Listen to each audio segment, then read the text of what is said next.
কি কেউ গেস করতে পারছো আমি এখন কোথায় আছি? আমি আছি এখন আমার ইউনিভার্সিটিতে। তোমরা কমেন্ট বক্সে জানাও তো এটা কোন ইউনিভার্সিটি, দেখি কে ঠিক বলতে পারে। আমরা বন্ধুরা মিলে আসার সময় হঠাৎ করে প্ল্যান করলাম যে আজ আমরা শপিং এ যাব। আমি কিছুটা শপিং করেছি অনলাইন থেকে, আর সেগুলো তো তোমাদের সঙ্গে অবশ্যই শেয়ার করব। আজ যাবো লাস্ট মোমেন্ট শপিং করতে। আমাদের হয়তো এতদিনের শপিং কমপ্লিট হয়ে গিয়েছে, আমরাই হয়তো এখনো লেট। পুজোর শপিং করব আর সেটা হবে নিউ মার্কেট ছাড়া, সেটা তো হতেই পারে না। আমরা সিদ্ধান্ত নিয়েছি নিউ মার্কেটেই আজ যাব আমরা, আর ওখান থেকেই শপিং করব। কি কি শপিং করলাম আর নতুন নতুন কি কি কালেকশন এসছে সেগুলো সমস্ত কিছুই তোমাদের সঙ্গে শেয়ার করব। দেখো এরা এখন ছবি তুলছে। ইউনিভার্সিটির বিল্ডিং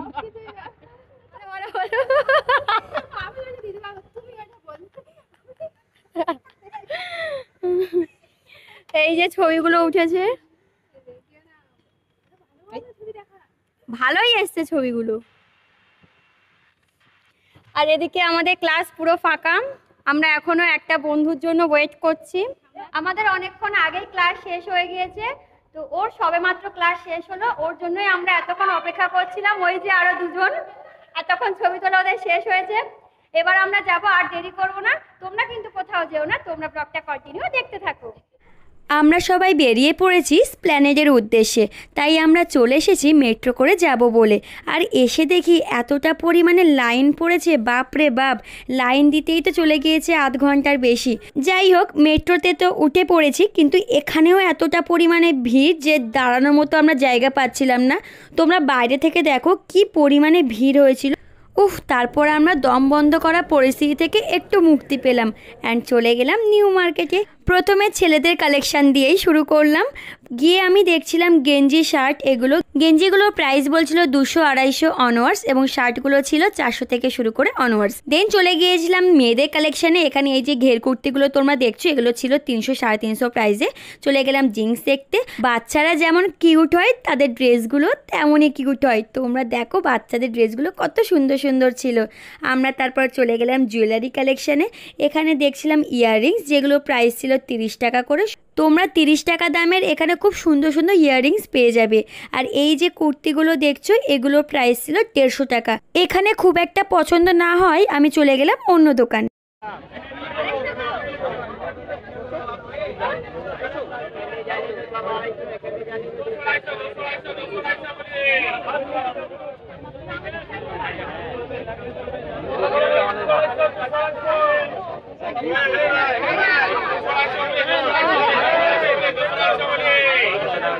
এবারে নিউ মার্কেটে পুজোর কালেকশন বলতে সেরকম নতুনত্ব কিছু দেখতে পেলাম না, তবে এই 3 পিসগুলো খুব ট্রেন্ডে চলছে, যেগুলো একটার থেকে আর একটা একদমই আলাদা ছিল এবং খুব সুন্দর ছিল। ড্রেসগুলো ওপেনভাবে তোমাদের সঙ্গে শেয়ার করতে পারলাম না, তার একটাই কারণ, অন্য সময় গেলে হয়তো ফাঁকা পেতাম, কিন্তু পুজোর সময় কি পরিমাণে ভিড় হতে পারে সেটা তো তোমরা আন্দাজ করতেই পারছো। তাও আমি গিয়েছিলাম মহালয়ার ঠিক আগের দিন, আর এই সময় প্রচণ্ড ভিড় হয়েছিল, যার জন্য ওনারা ড্রেসগুলো খুলে ভিডিও করতে দিচ্ছিলেন না। তবু আমি চেষ্টা করছি তোমাদের সঙ্গে শেয়ার করার।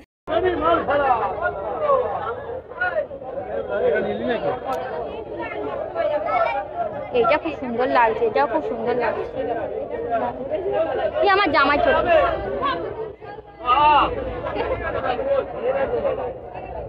এরপর আমরা চলে আসি কিছু ওয়েস্টার্ন কালেকশানে, তবে এর দাম আমি বলতে পারবো না, কারণ আমরা এই দোকানে যাইনি, জাস্ট যেতে যেতে চোখে পড়লো তাই তোমাদের সঙ্গে শেয়ার করলাম। আর এই যে বাচ্চাদের জুতোগুলো দেখছো, এগুলো 250, 300, 350 এরকম প্রাইজে ছিল। আর এই যে ওড়নাগুলো তোমরা দেখছো, এগুলো 200 টাকা ছিল, কিন্তু আমার বন্ধু বার্গেনিং করে নিয়েছে 120-তে। এই ড্রেসগুলোর দাম ছিল 250 টাকা। এখানে যে চুড়িগুলো তোমরা দেখতে পাচ্ছ, এগুলো সব দাম ছিল 100 টাকা করে। তোমরা এখানে একই জিনিস বিভিন্ন দোকানে বিভিন্ন দামের পাবে।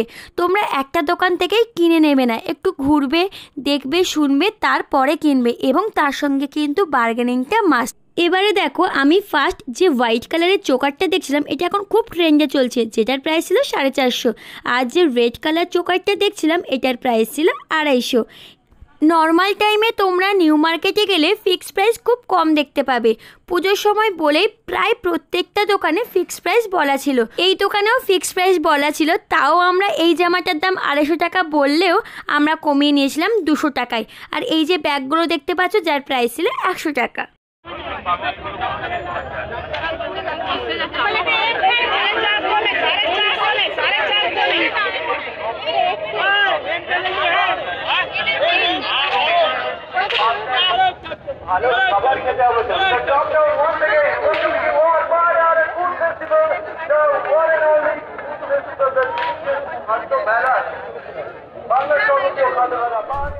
আমরা অন্যান্য দোকানে কটনের 3 পিসগুলো দেখছিলাম, যেখানে প্রাইস বলছিল 750 450 এরকম। একমাত্র এই দোকানটাতে প্রাইস বলছিল 450। শুধু এই দোকানে নয়, এর অপোজিটে আরও একটা দোকান আছে যেখানে 450 বলছিল। এই দুটো দোকানেই একমাত্র আমরা এই দামে পেয়েছিলাম, যেটা ছিল শ্রী লেদার্সের একদম কাছাকাছি। এরপর চলে গিয়েছিলাম আমরা ফুড ফেস্টিভ্যালে। এর আগে আমরা কখনোই ফুড ফেস্টিভ্যালে যাইনি। ফুড ফেস্টিভ্যাল কেমন হয় সেটা দেখার জন্যই আমরা চলে গেলাম ফুড ফেস্টিভ্যালে। আর এখানে বিভিন্ন জায়গার বিভিন্ন আইটেম ছিল। তোমরা এখানে বকখালি, নবদ্বীপ, দীঘা, সুন্দরবন প্রভৃতি জায়গার স্পেশাল আইটেম পেয়ে যাবে। তোমরাও আমাদের সঙ্গে এক ঝলকে দেখে নাও।